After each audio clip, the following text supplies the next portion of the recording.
Ambassador Gauri Shankar Gupta, who's a former diplomat. Ambassador, a very good morning to you and thank you for taking out your time and for speaking to Newsx.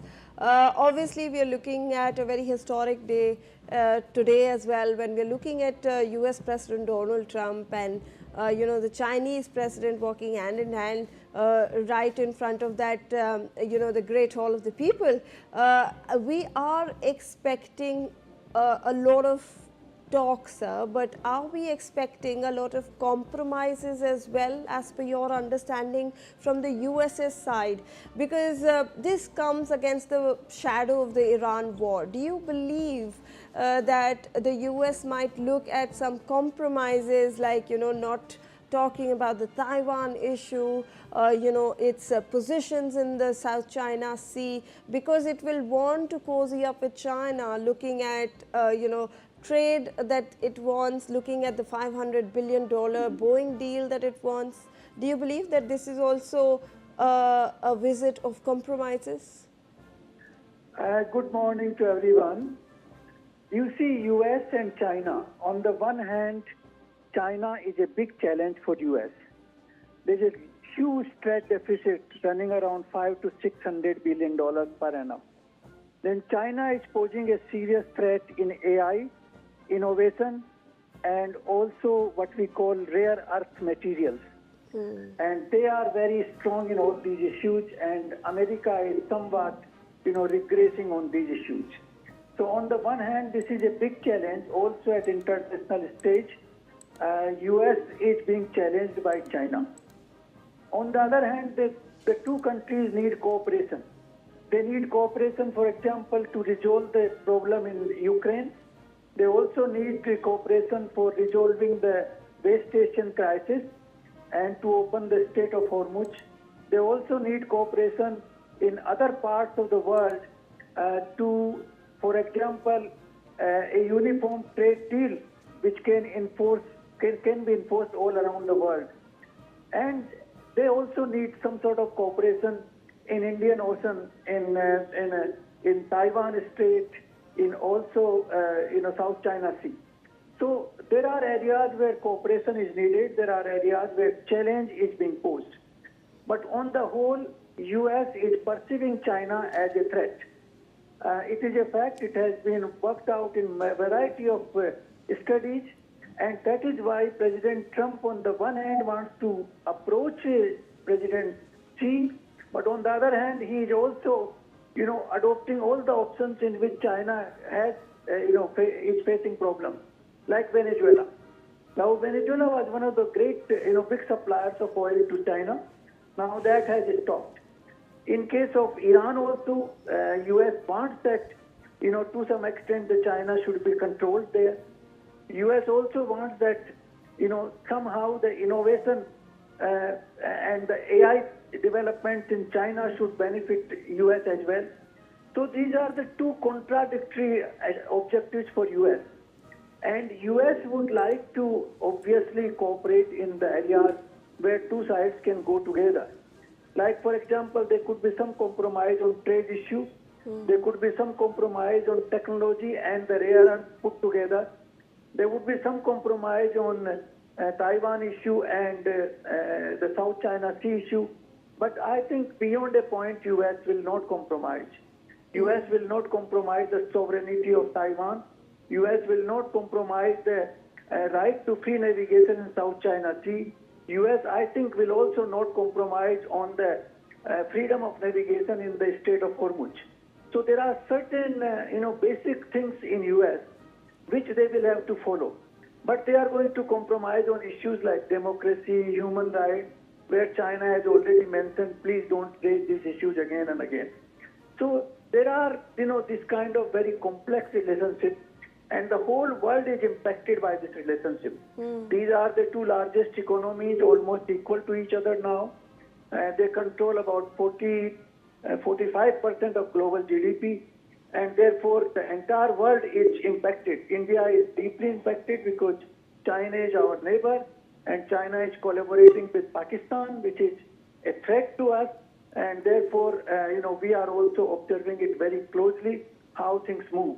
So I think this is a stage where everybody has to move cautiously steps will have to be taken carefully. Though President Xi and President Trump have good, equal, I would say friendly relations, but that does not mean that national issues will be compromised because of that. That is how I look at it. Very, very, very interesting perspective over there, Ambassador. I want to rope in Mr. Srivastav on this issue as well, because Mr. Srivastav, there is also a varying view that in fact the US might look at softening its stance regarding Taiwan, because China has been very firm on saying that Taiwan is our red line.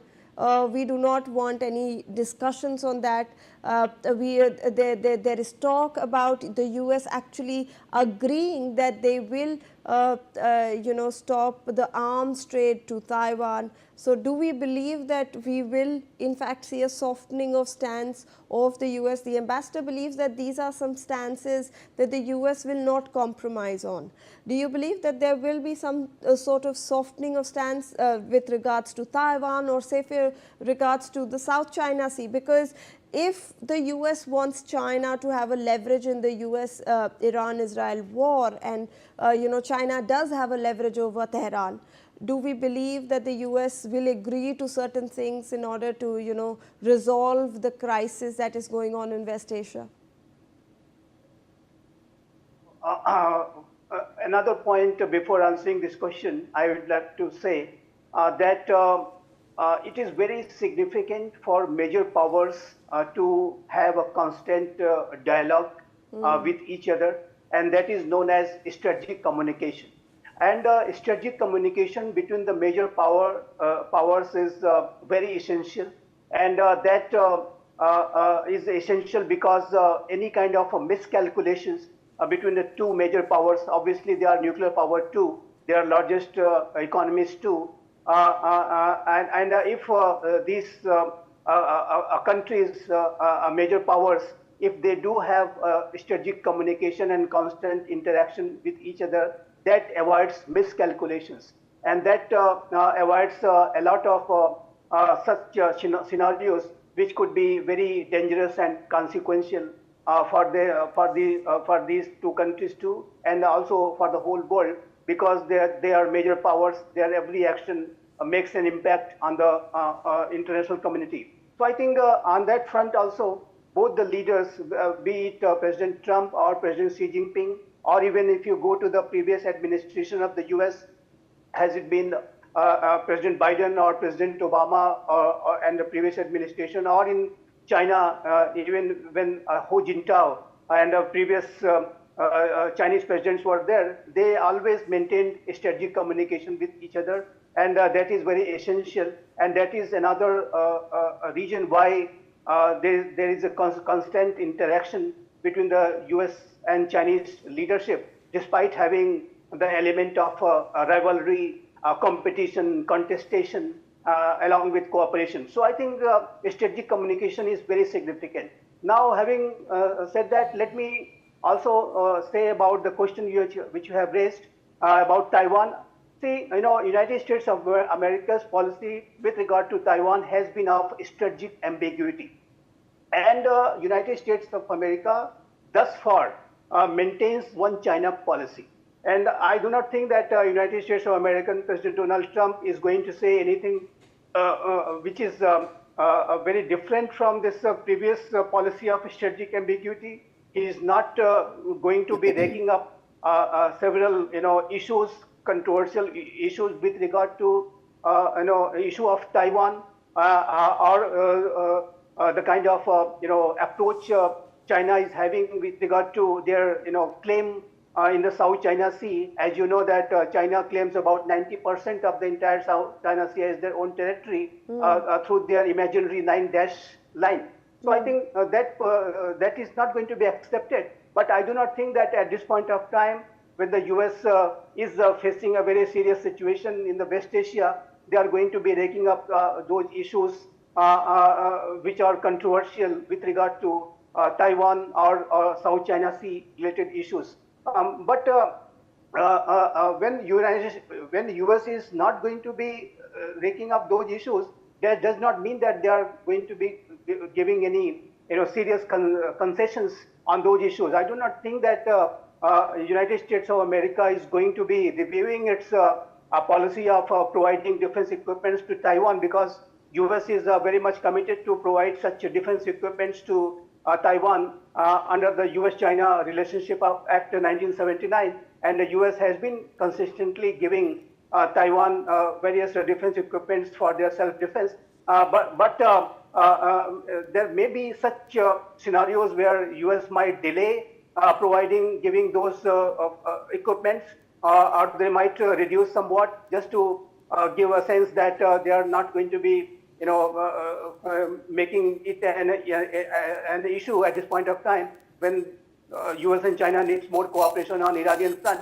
So, but not more than that. I do not think that US is going to be reviewing its one China policy, or giving much concessions to China with regard to issue of Taiwan, because issue of Taiwan is of enormous significance for the US US Asia policy, Indo-Pacific policy, and I do not think that issue of Taiwan is going to get much concessions from the US side. That is for sure. But on the other issues, I believe that on trade-related issues, rare earth material, AI-related issues, there are going to be, there could be some possibility of a greater cooperation between the two sides. After all, they are major economies too, and they are going to be engaging with each other quite substantially in years and decades to come. So I believe that this opportunity they would not like to lose when there is a possibility of having a greater cooperation, and various economic issues might be discussed with regard to tariff and various imports which China gets from the United States of America, and the US would like to seek more access to the Chinese markets, and that is one issue where the consensus and the cooperation that's in fact a very important issue that you've raised, Mr. Srivastava, the issue of AI, the issue